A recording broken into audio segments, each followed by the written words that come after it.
Marcus Jenkins had always been the kind of person who couldn't keep his mouth shut when he saw something wrong. At 28 years old, he worked as a mechanic in downtown Chicago, fixing cars during the day and causing trouble at night. Not the kind of trouble that involved breaking the law, but the kind that came from speaking up when others stayed silent. The neighborhood where Marcus lived had seen better days.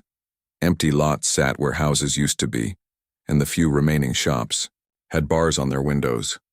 Most people kept their heads down and minded their own business. But Marcus wasn't most people. Every evening after work, Marcus would walk through the streets watching everything that happened around him. He noticed when Mrs. Rodriguez's grocery store got robbed 3 times in 1 month. He saw how the local kids had nowhere safe to play. He watched as drug dealers took over the corner near the elementary school. What bothered Marcus most was how the police seemed to ignore these problems. They would drive through the neighborhood quickly, windows up, never stopping to talk to anyone. When people called for help, it took hours for anyone to show up. Sometimes, no one came at all. Marcus started going to city council meetings, standing up during the public comment period to talk about what he saw. He spoke about the need for better police protection, more street lights, and programs for the kids. Most of the council members would look at their phones or shuffle papers while he talked. They would nod politely and promise to look into it, but nothing ever changed. One rainy Thursday evening, Marcus witnessed something that would change everything. He was walking home from work when he saw a group of teenagers surrounding an elderly man near the bus stop. The man looked scared as they demanded his wallet. Marcus didn't hesitate. He ran toward them, shouting for them to leave the old man alone. The teenagers scattered when they saw Marcus coming. The elderly man, whose name was Mr. Peterson, thanked Marcus with tears in his eyes. He explained that those same kids had been bothering him for weeks, taking his money whenever he tried to catch the bus to visit his sick wife in the hospital. That night, Marcus couldn't sleep. He kept thinking about Mr. Peterson and all the other people in the neighborhood who were afraid to walk the streets. He decided he had to do something more than just attend council meetings and give speeches that nobody listened to. The next morning, Marcus called the police station and asked to speak with whoever was in charge of their neighborhood patrol. After being transferred 3 times, he finally got connected to Sergeant Williams, a tired-sounding woman who seemed annoyed by his call. Marcus explained what had happened to Mr. Peterson and asked why there weren't more police patrols in the area.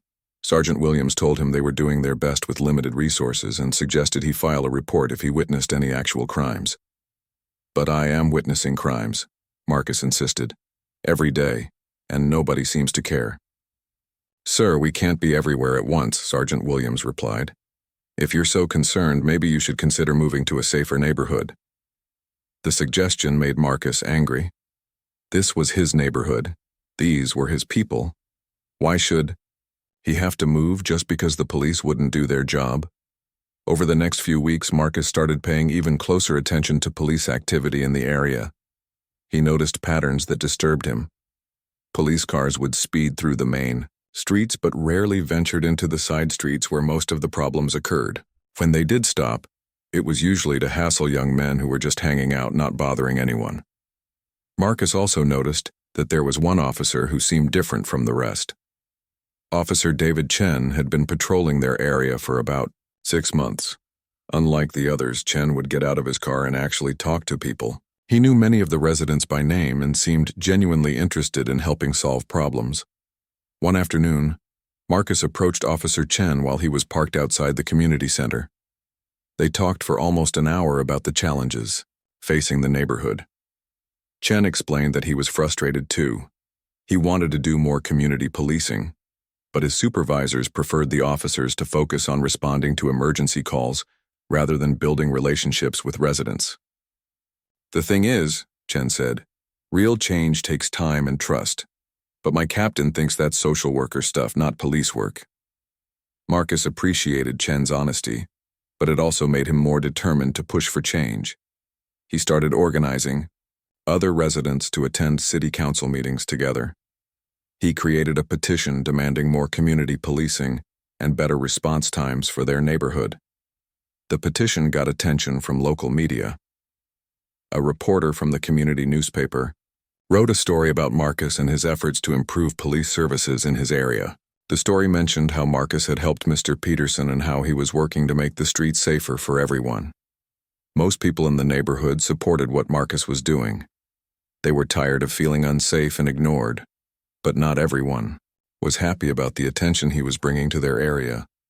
Some residents worried that too much publicity might make their property values drop even further. Others were concerned about retaliation from the drug dealers who operated in the area. Marcus's boss at the auto repair shop, Tony Martinelli, called him into the office one morning. Tony had lived in the neighborhood his whole life and usually stayed out of politics. "Look, Marcus," Tony said, "I admire what you're trying to do. But you need to be careful. You're making yourself a target. Some powerful people don't like troublemakers." "What kind of powerful people?" Marcus asked. Tony shrugged. "The kind that don't like their business disrupted, the kind that have friends in the police department." Marcus knew Tony was trying to protect him, but he couldn't stop now. Too many people were depending on him to keep fighting for change. Mr. Peterson stopped by the shop every few days to thank him and update him on other problems he'd witnessed. Mrs. Rodriguez brought him homemade tamales and stories about customers who were afraid to shop in the evening. The breakthrough came when Marcus discovered that the police captain responsible for their district, Captain Robert Hayes, lived in an expensive suburb 40 miles away. Hayes had never lived in the area he was supposed to serve and rarely spent time there outside of official duties. Marcus started researching Hayes's background and found some interesting information. The captain had been involved in several controversies over the years, including accusations of discriminatory policing and excessive use of force. Most of these incidents had been quietly swept under the rug. Armed with this information, Marcus prepared for what would become the most important city council meeting of his life. He had no idea that his research into Captain Hayes would soon make him the target of forces much more dangerous than he had ever imagined. Marcus Jenkins had always been the kind of person who couldn't keep his mouth shut when he saw something wrong. At 28 years old, he worked as a mechanic in downtown Chicago, fixing cars during the day and causing trouble at night. Not the kind of trouble that involved breaking the law, but the kind that came from speaking up when others stayed silent. The neighborhood where Marcus lived had seen better days. Empty lots sat where houses used to be, and the few remaining shops had bars on their windows. Most people kept their heads down and minded their own business. But Marcus wasn't most people. Every evening after work, Marcus would walk through the streets watching everything that happened around him. He noticed when Mrs. Rodriguez's grocery store got robbed 3 times in 1 month. He saw how the local kids had nowhere safe to play. He watched as drug dealers took over the corner near the elementary school. What bothered Marcus most was how the police seemed to ignore these problems. They would drive through the neighborhood quickly, windows up, never stopping to talk to anyone. When people called for help, it took hours for anyone to show up. Sometimes no one came at all. Marcus started going to city council meetings, standing up during the public comment period to talk about what he saw. He spoke about the need for better police protection, more street lights, and programs for the kids. Most of the council members would look at their phones or shuffle papers while he talked. They would nod politely and promise to look into it, but nothing ever changed. One rainy Thursday evening, Marcus witnessed something that would change everything. He was walking home from work when he saw a group of teenagers surrounding an elderly man near the bus stop. The man looked scared as they demanded his wallet. Marcus didn't hesitate. He ran toward them, shouting for them to leave the old man alone. The teenagers scattered when they saw Marcus coming. The elderly man, whose name was Mr. Peterson, thanked Marcus with tears in his eyes. He explained that those same kids had been bothering him for weeks, taking his money whenever he tried to catch the bus to visit his sick wife in the hospital. That night, Marcus couldn't sleep. He kept thinking about Mr. Peterson and all the other people in the neighborhood who were afraid to walk the streets. He decided he had to do something more than just attend council meetings and give speeches that nobody listened to. The next morning, Marcus called the police station and asked to speak with whoever was in charge of their neighborhood patrol. After being transferred 3 times, he finally got connected to Sergeant Williams, a tired-sounding woman who seemed annoyed by his call. Marcus explained what had happened to Mr. Peterson and asked why there weren't more police patrols in the area. Sergeant Williams told him they were doing their best with limited resources and suggested he file a report if he witnessed any actual crimes. "But I am witnessing crimes," Marcus insisted. "Every day, and nobody seems to care." "Sir, we can't be everywhere at once," Sergeant Williams replied. "If you're so concerned, maybe you should consider moving to a safer neighborhood." The suggestion made Marcus angry. This was his neighborhood. These were his people. Why should he have to move just because the police wouldn't do their job? Over the next few weeks, Marcus started paying even closer attention to police activity in the area. He noticed patterns that disturbed him. Police cars would speed through the main streets but rarely ventured into the side streets where most of the problems occurred. When they did stop, it was usually to hassle young men who were just hanging out, not bothering anyone. Marcus also noticed that there was one officer who seemed different from the rest. Officer David Chen had been patrolling their area for about 6 months. Unlike the others, Chen would get out of his car and actually talk to people. He knew many of the residents by name and seemed genuinely interested in helping solve problems. One afternoon, Marcus approached Officer Chen while he was parked outside the community center. They talked for almost an hour about the challenges facing the neighborhood. Chen explained that he was frustrated too. He wanted to do more community policing, but his supervisors preferred the officers to focus on responding to emergency calls rather than building relationships with residents. "The thing is," Chen said, "real change takes time and trust, but my captain thinks that's social worker stuff, not police work." Marcus appreciated Chen's honesty, but it also made him more determined to push for change. He started organizing other residents to attend city council meetings together. He created a petition demanding more community policing and better response times for their neighborhood. The petition got attention from local media. A reporter from the community newspaper wrote a story about Marcus and his efforts to improve police services in his area. The story mentioned how Marcus had helped Mr. Peterson and how he was working to make the streets safer for everyone. Most people in the neighborhood supported what Marcus was doing.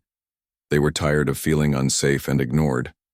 But not everyone was happy about the attention he was bringing to their area. Some residents worried that too much publicity might make their property values drop even further. Others were concerned about retaliation from the drug dealers who operated in the area. Marcus's boss at the auto repair shop, Tony Martinelli, called him into the office one morning. Tony had lived in the neighborhood his whole life and usually stayed out of politics. "Look, Marcus," Tony said, "I admire what you're trying to do, but you need to be careful. You're making yourself a target. Some powerful people don't like troublemakers." "What kind of powerful people?" Marcus asked. Tony shrugged. "The kind that don't like their business disrupted. The kind that have friends in the police department." Marcus knew Tony was trying to protect him, but he couldn't stop now. Too many people were depending on him to keep fighting for change. Mr. Peterson stopped by the shop every few days to thank him and update him on other problems he'd witnessed. Mrs. Rodriguez brought him homemade tamales and stories about customers who were afraid to shop in the evening. The breakthrough came when Marcus discovered that the police captain responsible for their district, Captain Robert Hayes, lived in an expensive suburb 40 miles away. Hayes had never lived in the area he was supposed to serve and rarely spent time there outside of official duties. Marcus started researching Hayes's background and found some interesting information. The captain had been involved in several controversies over the years, including accusations of discriminatory policing and excessive use of force. Most of these incidents had been quietly swept under the rug. Armed with this information, Marcus prepared for what would become the most important city council meeting of his life. The city council meeting on that Tuesday night was packed with more people than Marcus had ever seen before. Word had spread through the neighborhood about his plan to confront Captain Hayes publicly. Residents who had never spoken up before filled the folding chairs, many standing along the walls when seats ran out. Marcus sat in the front row, a manila folder thick with documents resting on his lap. His hands were sweaty, and his heart pounded as he waited for the public comment period to begin. He had spent weeks preparing his presentation, printing out newspaper articles, police reports, and statistics about crime in their neighborhood, compared to other areas of the city. When Mayor Patricia Thompson called for public comments, Marcus was the first to stand. He walked to the podium with steady steps, though inside he felt like his stomach was doing backflips. The room fell silent as he adjusted the microphone and looked out at the crowd. "My name is Marcus Jenkins, and I've lived in the Riverside District my entire life," he began. "I'm here tonight because our neighborhood has been forgotten by the people who are supposed to protect us." Marcus opened his folder and pulled out a photograph of Mr. Peterson with a black eye. "This is my neighbor, Harold Peterson. He's 73 years old, and this picture was taken after he was robbed for the 4th time in 2 months. The police response time to his emergency calls averaged 47 minutes. A murmur rippled through the crowd. Marcus continued, his voice growing stronger with each word. "Compare that to the Lakewood district where Captain Robert Hayes lives. Their average police response time is 8 minutes. They have twice as many patrol cars per square mile, and their crime rates have dropped 30% in the past 2 years. Captain Hayes sat in the back of the room, his face red with anger. He was a large man with graying hair and cold blue eyes that seemed to bore into Marcus as he spoke. Hayes had not expected to be called out by name in a public forum. Marcus pulled out more documents. "I've discovered that Captain Hayes has been reassigning officers away from our district to cover special events in wealthier parts of the city. Last month, while our neighborhood had only 2 patrol cars working the night shift, the captain sent 4 additional officers to provide security for a charity golf tournament in Lakewood." "That's enough," Captain Hayes suddenly shouted from the back of the room, standing up so quickly that his chair fell backward. "This man is spreading lies and interfering with police operations." Mayor Thompson banged her gavel. "Captain Hayes, please sit down. Mr. Jenkins has the floor." But hey, he had no idea that his research into Captain Hayes would soon make him the target of forces much more dangerous than he had ever imagined. Sarah Martinez arranged a meeting with federal investigators 3 days later. The FBI office in downtown Chicago was an intimidating building of glass and steel that made Marcus feel small and out of place. He clutched the manila envelope containing Officer Chen's documents as he passed through multiple security checkpoints. Agent Rebecca Foster was a sharp-eyed woman in her early 40s who had spent 15 years investigating police corruption. She listened intently as Marcus and Martinez presented their evidence about Captain Hayes's falsified crime statistics and discriminatory policing practices. "This is serious," Agent Foster said after reviewing the documents. "If these numbers are accurate, Hayes has been filing false reports with federal agencies that provide funding based on crime statistics. That's wire fraud, and it carries significant penalties." Marcus felt a mixture of relief and anxiety. Finally, someone with real authority was taking their concerns seriously. But he also understood that crossing federal investigators would make Hayes even more dangerous. "What happens now?" Marcus asked. "We open an investigation," Foster replied. "But I need to warn you both. Once this starts, there's no going back. Hayes will know someone is cooperating with federal authorities, and he'll do everything in his power to identify and silence his accusers." Over the next 2 weeks, Agent Foster's team conducted a preliminary investigation that revealed the scope of Hayes's corruption was even worse than they had initially suspected. The captain had been falsifying crime reports for over 5 years, making his district appear safer than neighboring areas to justify receiving federal grants intended for community policing programs. The grants, totaling nearly $2 million, over 5 years had supposedly been used for additional patrol cars, community outreach programs, and crime prevention initiatives.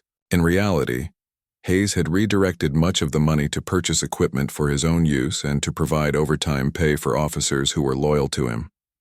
Marcus continued his normal routine at the auto shop, but he could feel the tension building around him. Strange cars began parking across the street from his apartment building. His phone calls seemed to have echoes, suggesting someone might be listening.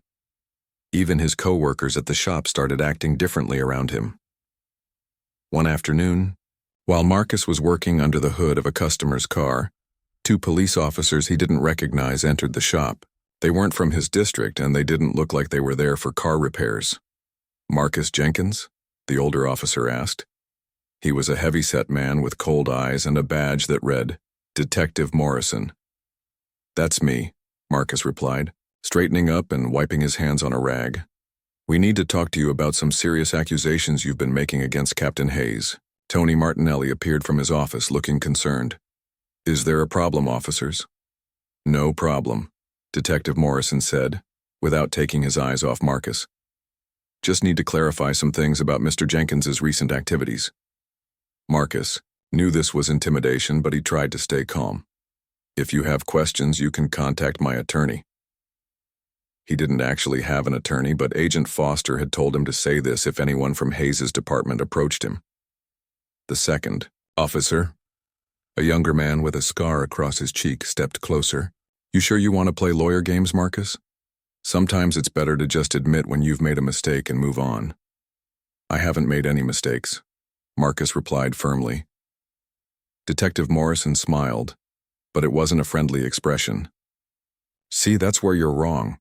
We've been looking into your background, Marcus. You've got some interesting associations. Friends who might not want too much attention from law enforcement." Marcus felt a chill run down his spine. He had grown up in the neighborhood and knew people who had made mistakes in their past, but he had never been involved in anything illegal. "I don't know what you're talking about," he said. "Course you don't," Morrison replied. "But here's the thing about investigations. Sometimes people get caught up in things they never intended to be part of. Sometimes good people end up looking guilty just because they associated with the wrong crowd." The threat was clear. Hayes was trying to manufacture evidence against Marcus, or find something in his past that could be used to discredit him. After the officers left, Tony sat down with Marcus in his office. "They're trying to scare you," he said, "but they're also warning you. Hayes has connections throughout the police department. If he wants to make your life difficult, he can do it." That evening, Marcus called Agent Foster to report the visit from Morrison and his partner. Foster wasn't surprised. "Hayes is feeling the pressure," she explained. "Our investigation is moving faster than he expected, and he's getting desperate. That makes him dangerous, but it also makes him likely to make mistakes." "What kind of mistakes?" Marcus asked. "The kind that give us more evidence against him." "But Marcus, I need you to be very careful. Don't go anywhere alone, especially at night. Hayes has loyal officers who might be willing to cross lines they shouldn't cross." The warning proved prescient. 2 nights later, Marcus was walking home from the grocery store when he noticed a police car following him slowly. He couldn't see the officers inside because of the tinted windows, but the car maintained the same distance behind him for 6 blocks. When Marcus turned into the alley behind his apartment building, the police car accelerated and pulled alongside him. The passenger window rolled down, revealing Detective Morrison behind the wheel. "Get in the car, Marcus," Morrison said. "We need to have a private conversation." "I'm not getting in any car with you," Marcus replied, continuing to walk toward his building. Morrison got out of the car and Marcus saw that he was alone. "I said get in the car. This is official police business." "Am I under arrest?" Marcus asked. "Not yet," Morrison replied. "But that could change real quick if you don't start cooperating." Marcus knew he was in serious danger. He was alone in an alley with a corrupt cop who worked for Hayes. His apartment building was still 50 yards away, and there was nobody else around to witness what happened next. "I told you before, if you have questions, you can contact my attorney," Marcus said, trying to keep his voice steady. Morrison stepped closer, his hand resting on his service weapon. "Your attorney can't help you if you resist arrest and try to attack a police officer." Marcus understood what Morrison was suggesting. The detective was preparing to claim that Marcus had assaulted him, which would justify using force and potentially planting evidence. Suddenly, a car door slammed behind them. Officer Chen appeared at the mouth of the alley, still in uniform from his administrative duties. "Evening, Detective Morrison," Chen said loudly. "Is there a problem here?" Morrison's face flushed with anger. "This doesn't concern you, Chen. Move along." "Actually, it does concern me," Chen replied, pulling out his phone. I've been instructed to document any interactions between department personnel and Mr. Jenkins as part of the federal investigation. You are. Mention of the federal investigation made Morrison step back from Marcus. Chen had just revealed that he was cooperating with the FBI, which meant the federal agents were watching the situation closely. There's no problem here, Morrison said through gritted teeth. Mr. Jenkins and I were just having a friendly conversation. Looked pretty unfriendly from where I was standing, Chen replied, continuing to record with his phone. Morrison got back in his car and drove away without another word. Chen waited until the police car disappeared before approaching Marcus. You okay? Chen asked. Yeah, thanks to you, Marcus replied. But won't this get you in more trouble with Hayes? Chen shrugged. I'm already in trouble. And Agent Foster asked me to keep an eye on you when I could. Morrison's been bragging around the station about what he's going to do to the troublemaker who's been causing problems for the captain. That night, Marcus barely slept. He understood that Hayes was escalating his tactics and that Morrison's attempted intimidation was just the beginning. Agent Foster had warned him that corruption investigations often brought out the worst in dirty cops, who would do almost anything to protect themselves and their bosses. The next morning brought news that changed everything. Sarah Martinez called Marcus early, her voice tight with excitement and concern. Hayes made a big mistake, she said. One of his loyal officers got arrested last night trying to plant drugs in your car. Marcus sat up in bed, suddenly wide awake. What are you talking about? Agent Foster had surveillance on you after Morrison's little visit yesterday.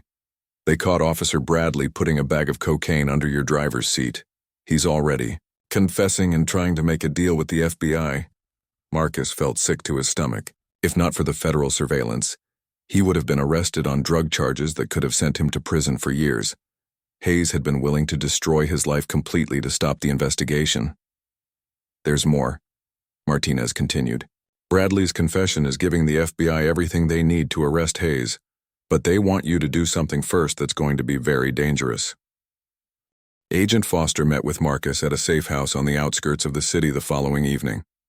The small apartment was stark and impersonal, furnished with basic furniture and equipped with recording devices that would capture every word of their conversation. Officer Bradley has given us enough to arrest Hayes on federal corruption charges, Foster explained. But we want to get everyone involved in this conspiracy. That means we need Hayes to incriminate his co-conspirators before we take him down. Marcus sat across from her at a small kitchen table, his hands folded tightly in front of him.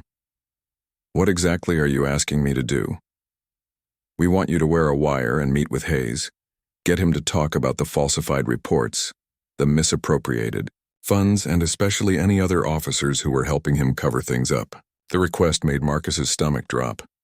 You want me to walk into a room with a man who just tried to frame me for drug possession and get him to confess to federal crimes? I know it sounds dangerous, Foster admitted. But Hayes doesn't know that we caught Bradley. He thinks the frame job worked and that you're desperate to avoid prosecution. He might be willing to offer you a deal if you agree to stop causing trouble. Marcus stood up and walked to the window, looking out at the parking lot where FBI agents were keeping watch. And if he figures out I'm wearing a wire? We'll have agents positioned nearby and the wire has a panic button.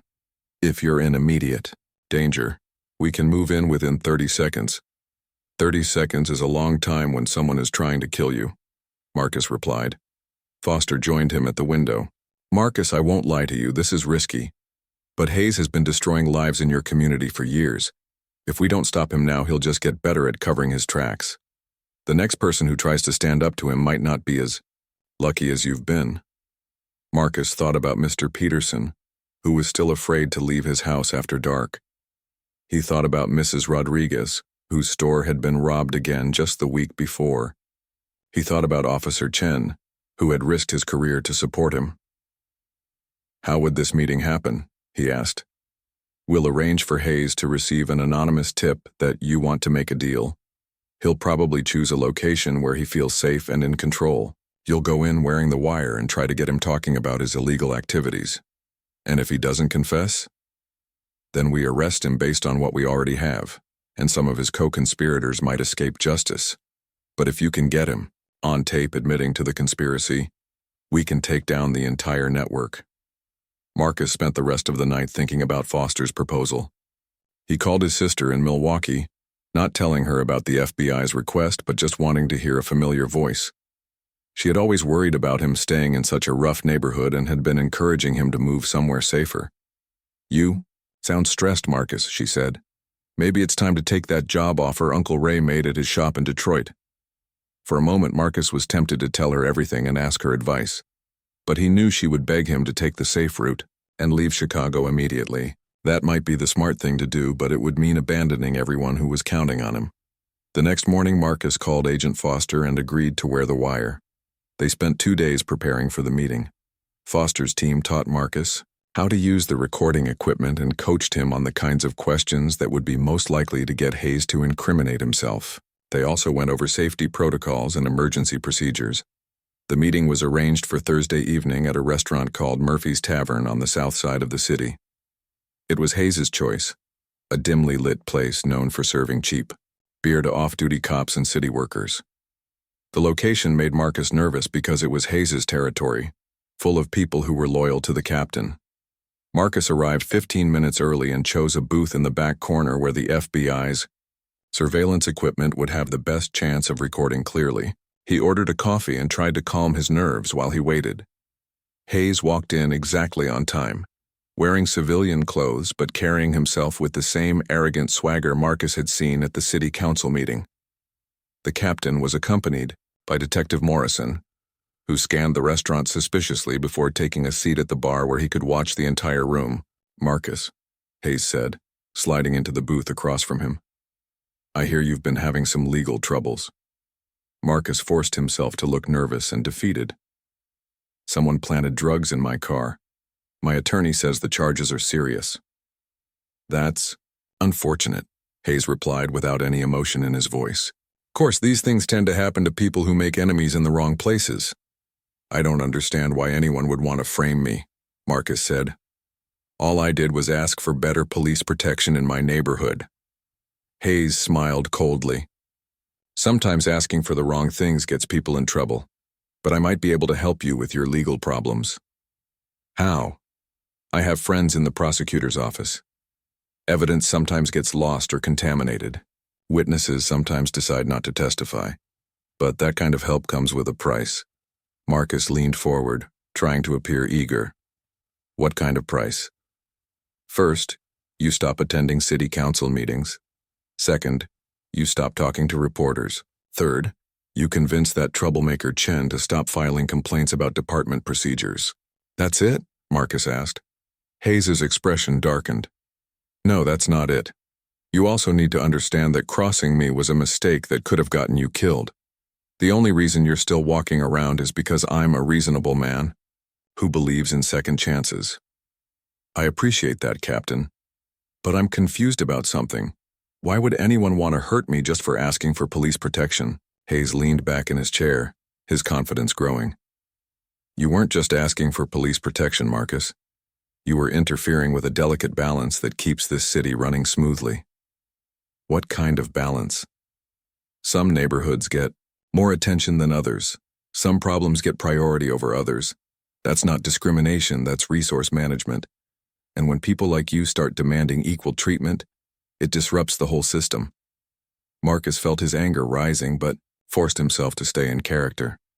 "But people in my neighborhood are getting hurt. Don't they deserve protection too?" "They get the protection they can afford," Hayes replied bluntly. "You want better police service? Move to a better neighborhood or convince the people in your area to start contributing more to political campaigns." The admission was damning, but Marcus needed more specific details about Hayes' criminal activities. "I understand about resource management," Marcus said carefully. "But some people are saying you've been changing crime reports to make the numbers look better than they really are." Hayes' eyes narrowed dangerously. "Some people say a lot of things. Most of it is bullshit from troublemakers who don't understand how law enforcement works. But if the reports were being changed, wouldn't that affect federal funding?" "Hypothetically speaking," Hayes said, his voice dropping to a whisper, "if someone was smart enough to present crime statistics in a way that maximized federal grants, that person would be doing the taxpayers a favor. More funding means better equipment and training for officers. Even if the statistics weren't completely accurate. Hayes stared at Marcus for a long moment, and Marcus worried that he had pushed too hard.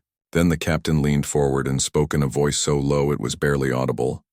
Accuracy is a luxury we can't always afford. When federal bureaucrats are sitting in Washington deciding how to distribute millions of dollars in grants, they need to see numbers that tell a clear story. Sometimes that means emphasizing certain trends and de-emphasizing others. And the extra money helps the whole department? Hayes laughed quietly. The extra money helps the officers who know how to keep their mouths shut and follow orders. Officers like Chen who file too many reports and ask too many questions don't benefit from additional resources. Marcus felt sick listening to Hayes casually admit to federal fraud and discriminatory policing, but he knew the FBI needed more detail. Captain, I want to make this problem go away, but I'm worried about federal investigators getting involved. If someone has been changing reports, won't the FBI eventually figure it out? Hayes's expression turned deadly serious. Federal investigators only find what they're looking for if someone gives them a reason to look. That's why troublemakers like you are so dangerous, Marcus. You bring unwanted attention to situations that were working fine for everyone involved. But what if they're already investigating? Then the people who cooperated with them better hope they have good life insurance policies, Hayes replied, because accidents happen to people who betray their friends. The threat was clear and had been captured on tape. Marcus had what the FBI needed, but he also understood that Hayes had just told him he was a dead man if the federal investigation continued. Marcus left Murphy's Tavern with Hayes's threats echoing in his mind, and the weight of the recording device hidden under his jacket feeling heavier with each step. He drove to the predetermined meeting point 3 miles away, where Agent Foster and her team were waiting in an unmarked van. "Did you get what you needed?" Marcus asked as soon as he climbed into the van. Foster was already reviewing the audio recording on her laptop. "This is exactly what we needed." Hayes admitted to falsifying federal reports, misappropriating grant money, and discriminatory policing practices. He also made direct threats against federal witnesses. "So you can arrest him now?" "We will, but it's going to take a few days to coordinate with other agencies and prepare arrest warrants for everyone involved." Hayes implicated at least 6 other officers and 2 city officials in his recorded confession. Marcus felt a mixture of relief and terror. A few days? Hayes just threatened to kill anyone who cooperates with federal investigators. He's going to figure out that I was wearing a wire. "We're going to put you in protective custody until the arrests are made," Foster assured him. "You'll be completely safe." But Marcus knew that protective custody meant disappearing from his life, his job, and his community at the most critical moment. What about Officer Chen? What about all the people in my neighborhood who are counting on this investigation to make things better? Chen is already in federal protection. As for your neighborhood, arresting Hayes and his conspirators will make things much better very quickly. The new captain will have to follow federal oversight requirements and implement community policing programs. That night, Marcus was moved to a different safe house across the city. He spent 3 sleepless days watching news reports about the impending federal investigation, while FBI agents assured him that everything was proceeding according to plan. On Sunday morning, everything went wrong. Agent Foster arrived at the safe house looking grim and exhausted. "Hayes is gone," she announced. "Someone tipped him off and he disappeared sometime during the night." Marcus felt his blood turn cold. "What do you mean, gone?" "He cleaned out his bank accounts, abandoned his house, and hasn't been seen since yesterday evening. We think he had an escape plan prepared in case something like this happened." "What about the other arrests?" "We arrested 5 officers and 2 city officials this morning, but Hayes was the key to the entire conspiracy. Without him, some of the charges might not stick." Marcus paced around the small living room, his mind racing. He's not just running away. Hayes isn't the type of man who runs from a fight. He's planning something. Foster nodded grimly. "That's what we're afraid of. Hayes has contacts throughout the criminal justice system and access to resources we're still trying to track down. He could be planning to eliminate witnesses or evidence, or he could be planning to eliminate me. That's why you're staying in protective custody until we find him. But Marcus had already made up his mind about something else. I'm not hiding while Hayes is out there planning to hurt people. My neighborhood needs to know what's happening, and they need to be prepared to protect themselves. Marcus, if you leave federal protection, we can't guarantee your safety. You can't guarantee my safety anyway. Hayes has been one step ahead of this investigation from the beginning. Someone is feeding him information, and until you figure out who it is, nowhere is really safe. Foster tried to argue with him, but Marcus was determined. That afternoon, he returned to his neighborhood for the first time in almost a week. The change was immediately obvious. Police patrols had completely disappeared from the area, and crime had exploded in their absence. Marcus counted 3 boarded-up storefronts that had been burglarized in the past few days. Groups of young men were openly selling drugs on street corners, and residents were staying inside even during daylight hours. Mrs. Rodriguez's grocery store was closed, with a handwritten sign explaining that she couldn't afford to stay open, without adequate police protection. Mr. Peterson's apartment building looked deserted, with most of the windows covered by plywood or metal sheets. Marcus realized that Hayes's disappearance had created a power vacuum that was being filled by the worst elements in the community. The captain's loyal officers had either been arrested or were too afraid to patrol the area, leaving the neighborhood completely unprotected. Tony Martinelli was relieved to see Marcus, but worried about his safety. Hayes came by the shop yesterday, looking for you, Tony explained. He wasn't in uniform, and he looked like a man with nothing left to lose. What did he say?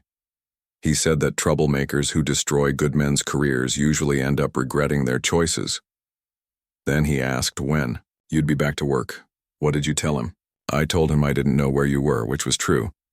But Marcus, he had 2 other men with him, not cops. They looked like the kind of people who solve problems with violence. That evening, Marcus attended an emergency community meeting at the local church. Nearly 200 residents packed into the sanctuary, more people than had ever shown up for any previous gathering. The mood was tense and fearful. Reverend Williams, who had been trying to organize community responses to crime for decades, stood at the pulpit looking overwhelmed. Brothers and sisters, we're facing a crisis unlike anything we've seen before. The police department has abandoned our neighborhood, and dangerous people are taking advantage of the situation. Marcus stood up from his seat in the middle of the church. The police didn't abandon us, he said loudly. We exposed the fact that they were never really protecting us in the first place. Murmurs rippled through the crowd as people turned to look at him. Many residents hadn't seen Marcus since the federal investigation began, and rumors about his involvement had been spreading throughout the community. Marcus Jenkins, Reverend Williams said, we've heard that you've been working with federal investigators. Can you tell us what's really happening? Marcus walked to the front of the church, feeling the weight of 200 pairs of eyes on him. Captain Hayes has been stealing federal money that was supposed to improve police services in our neighborhood. He's been falsifying crime reports to cover up how bad things really are. And when I tried to expose him, he attempted to frame me for drug possession. The church erupted in angry voices as residents shouted questions and accusations. Some people were furious at Hayes for his betrayal, while others blamed Marcus for bringing federal attention that had made their situation worse. Where is Hayes now? Someone shouted from the back. The FBI was supposed to arrest him, but he escaped, Marcus replied. He's somewhere in the city, and he's planning to hurt anyone who cooperated with the federal investigation. Mrs. Rodriguez, who had been sitting quietly in the front row, stood up slowly. So what do we do now? My store has been robbed twice since the police stopped patrolling. I can't feed my family if I can't work. Marcus looked around the church, at faces filled with fear, anger, and desperation. These were his neighbors, his friends, his community. They were suffering because he had chosen to fight against corruption. But they were also the reason he had to keep fighting. We do what we should have been doing all along, Marcus said. We protect ourselves and each other. We organize neighborhood watch groups. We document every crime and make sure the federal investigators and the media know what's happening. And we don't let Hayes or anyone else intimidate us into silence. Easy for you to say, called out a voice from the middle of the church. You've got federal protection, the rest of us are sitting ducks. Marcus reached into his jacket and pulled out his phone. He called Agent Foster's number and put the call on speaker so everyone could hear. Agent Foster, this is Marcus. I'm at a community meeting with about 200 residents of the Riverside district. They want to know what the FBI is doing to protect them while Hayes is on the run. Foster's voice crackled through the phone speaker. Mr. Jenkins, you shouldn't be out in public without protection. These people deserve to know what's happening in their neighborhood. Can you send agents to provide security for this meeting? We don't have the resources to protect every community gathering. Our priority is apprehending Hayes and completing the federal investigation. Marcus felt anger rising in his chest. Even the federal agents who were supposed to be helping them were more concerned with their investigation than with protecting the community that had suffered because of Hayes's crimes. Then we'll protect ourselves, Marcus said into the phone before hanging up. The church was silent for a moment. Then Reverend Williams stepped forward. If the police won't protect us and the federal agents won't protect us, then we have to protect each other, he said. Marcus is right, we need to organize. Over the next 2 hours, the residents developed a plan for community self-defense that included neighborhood patrols, communication networks, and safe houses for people who felt threatened. They also decided to contact every media outlet in the city to publicize what was happening in their neighborhood. As the meeting ended and people began to leave, Marcus noticed a man in a dark jacket standing across the street from the church. The man was too far away to identify, but something about his posture seemed familiar and threatening. Marcus's phone buzzed with a text message from an unknown number. Troublemaker should be more. The text message from Hayes sent a chill through Marcus that had nothing to do with the cold October wind. He showed the message to Reverend Williams, who immediately began organizing people to leave the church in groups rather than walking alone. Should we call the police? The Reverend asked. Marcus almost laughed at the bitter irony. The police we can trust are either under arrest or in federal protection. The ones still on duty might be working for Hayes. As residents filed out of the church, Marcus noticed several people taking pictures with their phones and posting them on social media. Within minutes, videos and photos from the community meeting were spreading across Facebook and Twitter, showing the packed sanctuary and Marcus speaking at the front. This is bad, Marcus muttered to himself. Social media was giving Hayes real-time intelligence about Marcus's location and the level of community support he had gathered. Marcus's phone rang. Agent Foster sounded angry and worried. What the hell are you doing? We've been monitoring Hayes's known associates and at least 3 of them are heading toward your area right now. How many people is he working with? We don't know. Hayes had contacts throughout the criminal underworld from his years of corrupt policing. He could have hired any number of people to help him. Marcus looked around the church, where about 50 residents were still talking and organizing themselves into neighborhood watch groups. I can't just abandon these people. Hayes is threatening them because they support me. Marcus, you're not responsible for protecting the entire neighborhood. That's what we have law enforcement agencies for. Law enforcement agencies that allowed Hayes to operate for years without any oversight, Marcus replied. These people trusted me to make things better, and now they're in danger because of it. Foster was quiet for a moment. There's something else you need to know. We think Hayes has been in contact with some of the officers we arrested. Someone posted bail for Detective Morrison this morning, and he disappeared immediately afterward. The news hit Marcus like a physical blow.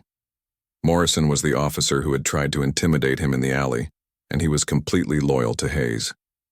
Now he was free, and probably working with his former captain to eliminate witnesses. How did Morrison get bail? He was arrested on federal charges.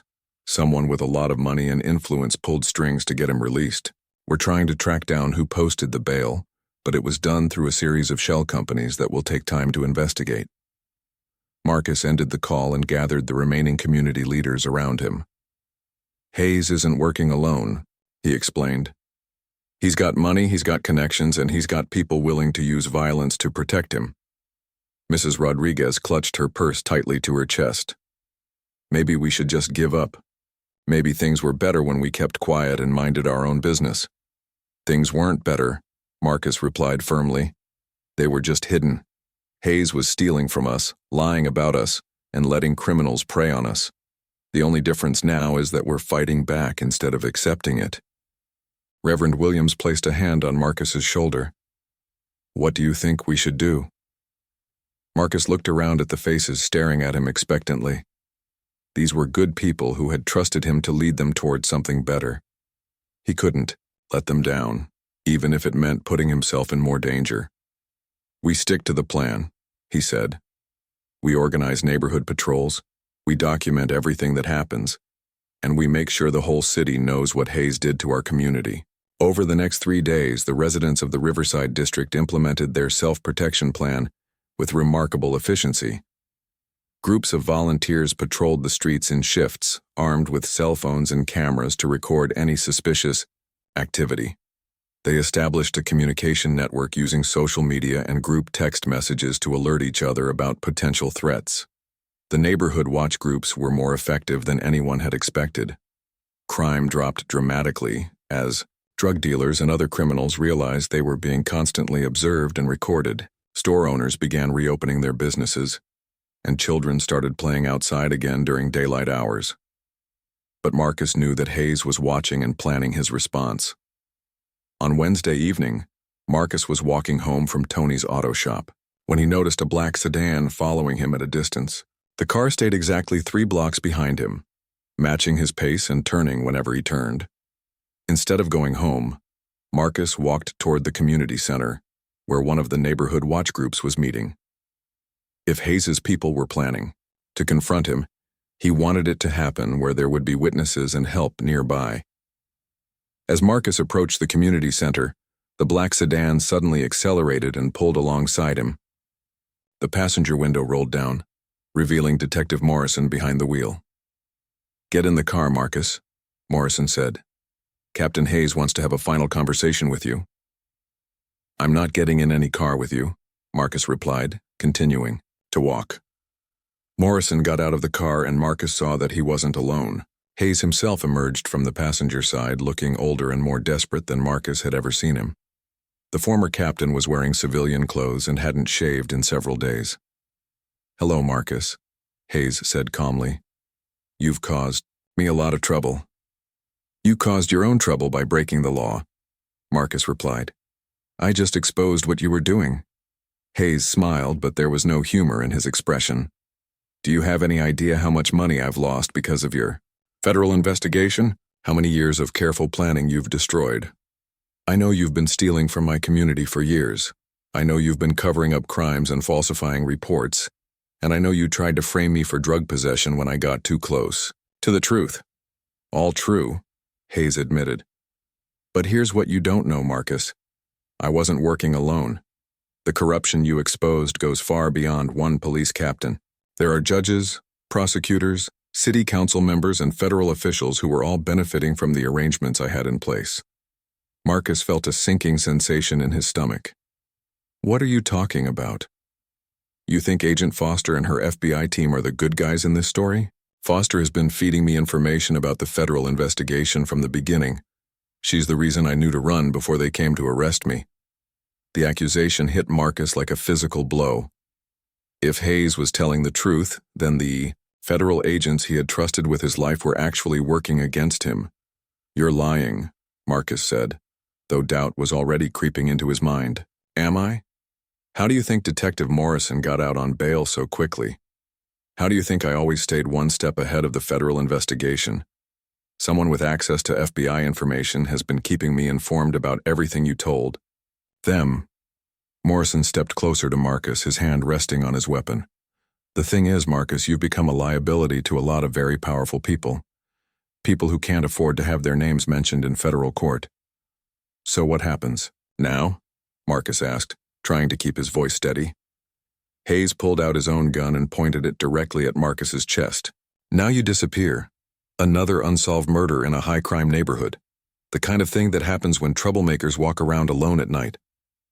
Marcus looked around desperately, hoping to see some of the neighborhood watch volunteers nearby. but the street was empty and the community center was still 2 blocks away. "Before you kill me," Marcus said, "I want to know something. Was any of it real? Did you ever actually care about protecting people, or was it always just about the money?" Hayes considered the question seriously. "I joined the police force 30 years ago because I wanted to make a difference, but I learned that the system is designed to reward people who play along and punish people who ask too many questions. After a while, I stopped fighting the system and started using it to my advantage. And now I'm a desperate man with nothing left to lose, which makes me very dangerous to people like you." Hayes was about to pull the trigger when the night erupted in sirens and flashing lights. Police cars surrounded them from 3 directions and officers poured out with weapons drawn.